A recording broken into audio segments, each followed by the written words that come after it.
2009 கொலம்பியானா படத்தோட கதாநாயகி சின்ன வயசா இருக்கும்போது இவளோட அப்பாவை எதிரிங்க கொன்னுடுவாங்க. என்னோட அப்பா சாவுக்கு காரணமான எதிரிகளை இவ வேட்டையாடுவா. இவளோட மாமா இந்த பொண்ணை படிக்க வைக்காம மிகப்பெரிய கொலைகாரியா மாத்துறாரு. இவ சொல்ற ஆளுங்களை இவ போட்டு தள்ளணும். அதுதான் இவளோட வேலை.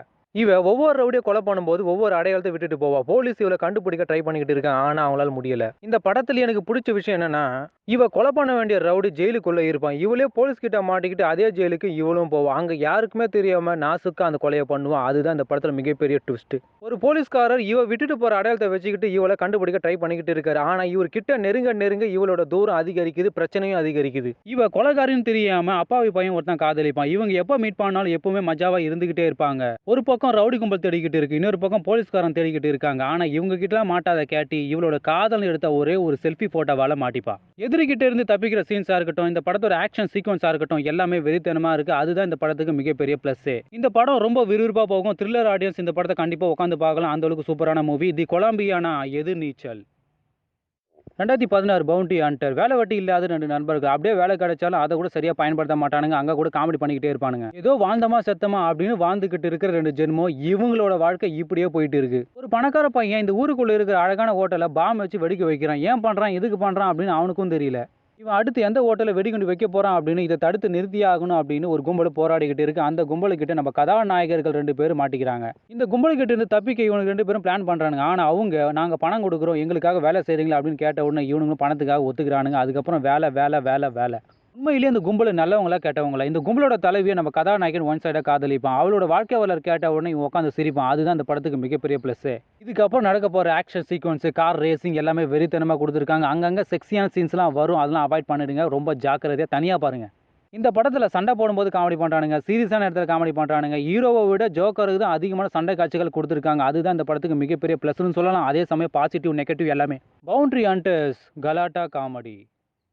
2014 தி இமிடேஷன் கேம். படத்தோட கதாநாயகன் நம்ம டாக்டர் ஸ்ட்ரேஞ்ச். 2ஆம் உலக போர் நடந்துகிட்டு இருக்கு. ஆனா இவர் போருக்கு போகாம யாருக்குமே உதவாத ஒரு மிஷனை கண்டுபிடிக்கிறாரு. இந்த மிஷனை வச்சு எதிரிகள் அவங்களோட படைக்கு எப்படி தகவல் கொடுக்குறாங்க அதை கண்டுபிடிக்க இந்த மிஷனை யூஸ் பண்ணுவாங்க. ஆனா அதுக்கான கோட் வேர்டு இவங்களுக்கு தெரியாது. டாக்டர் ஸ்ட்ரேஞ்ச் மந்திரம் போட்டு இந்த மிஷனை ஓட வச்சுட்டாரு. ஆனா கோட் வேர்டு தெரியாம என்ன மைத்துக்கிட்ட இந்த மிஷனை கண்டுபிடிச்சா அப்படின்னு இவங்களோட மேலதிகாரிகள் கேள்வி கேட்கறாங்க.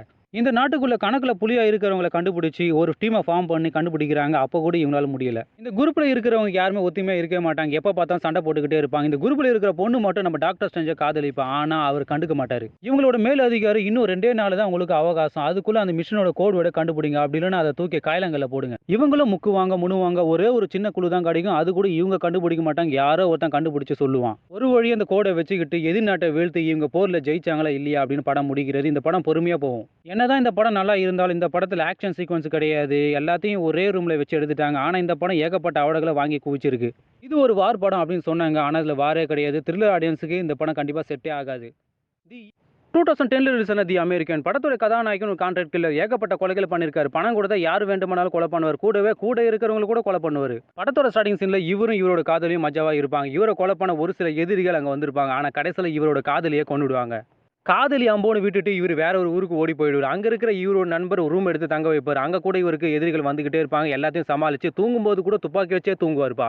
கண்ணுக்கு தெரிஞ்ச எதிரிகளை சமாளிக்கலாம். ஆனா கண்ணுக்கே தெரியாத துரோகிகளை எப்படி சமாளிப்பது? இந்த ஊருக்குள்ள ஒரு அழகான விபச்சாரி இருப்பான். அந்த பொண்ணு கூட பழகி மஜாவா இருப்பார். அடிக்கடி அந்த பொண்ணு கூட மஜாவா இருந்துகிட்டே இருப்பார். அந்த பொண்ணை வெக்கேஷன்லாம் கூப்பிட்டுக்கிட்டு போவார். ஒரு கட்டத்துக்கு மேல அந்த பொண்ணை காதலிக்க ஆரம்பிப்பாரு. இவர் எங்க வெளிய போனாலும் யாரோ போட்டு குடுக்குறாங்க. ஒருவேளை அந்த விபச்சார பொம்பள போட்டு குடுக்குறாளா? இல்ல இவரோட உயிர் நண்பர் போட்டு குடுக்குறாரா? அப்படின்னு கண்டுபிடிக்க ட்ரை பண்ணிக்கிட்டு இருக்கு. அங்க தான் ஏகப்பட்ட பிரச்சனைகள் இவருக்கு வந்துகிட்டே இருக்கு. இதுல கொடுமையிலே கொடுமை என்ன கொடுமைன்னா, இவர்கிட்ட துப்பாக்கி வாங்கி இவரையே கொலை பண்ண ட்ரை பண்ணுவாங்க. அப்பதான் இவருக்கே தெரியும் நண்பன் யாரு, எதிரி யாரு, துரோகி யாருன்னு. பொறுமையா இருக்கிற ஆடியன்ஸ் மட்டும் தான் இந்த படத்த பார்க்க முடியும். மத்தபடி யாராலுமே இந்த படத்த பார்க்க முடியாது. ஏன்னா அந்த லெவலுக்கு பொறுமையா போவும். இது ஒரு கிரைம் த்ரில்லர் படம் அப்படின்னு சொன்னாங்க. ஆனா இதுல கிரைம் இருக்கு, த்ரில்லர் இல்ல. ஓட்டி ஓட்டி பார்த்தாலும் இந்த படம் புரியாது. ஓட விட்டு பார்த்தாலும் இந்த படம் புரியாது. தி அமெரிக்கன் தூக்கம் இல்ல. 2009 ரிலீஸ் ஆன ஸ்ப்ளைஸ். அழகான கணவன் மனைவி 2 பேரு. இவங்க ஹனிமூன் என்ஜாய் பண்ண ஊட்டிக்கு போகாம செயற்கையால உருவாக்கப்பட்ட ஒரு குட்டி மிருகத்தை கண்டுபிடிக்கிறாங்க. ஏண்டா கடவுளால இயற்கையால உருவாக்கப்பட்ட மிருகத்துக்கு இங்க சாப்பாடும் கிடையாது. அந்த மிருகங்களை எங்களால சமாளிக்க முடியல. இதுல செயற்கையா வேறயா? இவங்களோட கம்பெனி புதுவிதமான உயிரினத்தை கண்டுபிடிங்க அப்படின்னு இவங்க 2 பேர்கிட்டயும் சொல்லியிருப்பாங்க. இவங்களும் கண்டுபிடிப்பாங்க. கடைசியில தோல்வியில முடியும். மனிதனோட டிஎன்ஏ பயன்படுத்தக்கூடாது அப்படின்னு சட்டம் இருக்கும். அந்த சட்டத்தை மீறி கணவன் மனைவி 2 பேரு கண்டிப்பா அது கண்டுபிடிச்சே ஆகணும் அப்படின்னு மனைவி உறுதியா இருப்பா. அவளும் ஒரு மிருகத்தை கண்டுபிடிப்பா. ஒரு வழியா அந்த மிருகத்தை கண்டுபிடிப்பாங்க. ஆனா அது ஒரு பொண்ணு. அதுக்கப்புறம் இவங்க டீ பண்ண குடிக்க கூட நேரம் இருக்காது.